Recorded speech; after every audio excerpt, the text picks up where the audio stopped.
കൃഷ്ണ മഹാബലി ചരിതം നമ്മൾ തുടരുകയാണ്.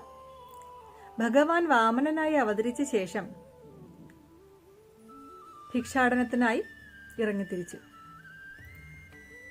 അപ്പോൾ മഹാബലി നർമ്മദാ നദിയുടെ തീരത്ത് അതിവിശിഷ്ടമായ ഒരു അശ്വമേധയാഗം നടത്തുകയായിരുന്നു.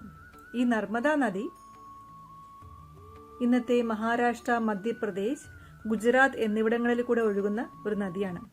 അപ്പോൾ മനസ്സിലാകും മഹാബലി കേരളം ഭരിച്ചിട്ടില്ല എന്നത്. പുരാണം അനുസരിച്ച് അന്ന് കേരളം ഉണ്ടായിട്ടുമില്ല. പിന്നീട് ഭാർഗവരാമൻ അഥവാ പരശുരാമനാണ് തന്റെ മഴുവെറിഞ്ഞ് കേരളത്തെ സൃഷ്ടിച്ചത്. അതുകൊണ്ടാണ് കേരളത്തിന് ഭാർഗവ ക്ഷേത്രമെന്നും നാമമുണ്ട്. അപ്പോൾ നർമ്മദയുടെ തീരത്തിനടുത്തുള്ള ഒരു പൊയ്കയുടെ അടുത്തു ചെന്ന് വാമനൻ അവിടെ വിശ്രമിക്കാനിരുന്നു.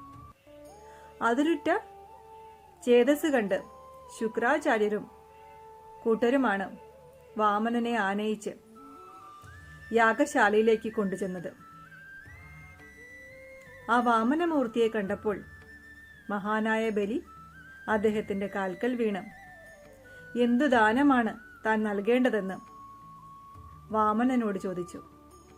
പിന്നീട് എന്ത് സംഭവിച്ചെന്ന് നമുക്ക് നാളെ കാണാം. അപ്പോൾ എല്ലാവർക്കും ഹരേ കൃഷ്ണ.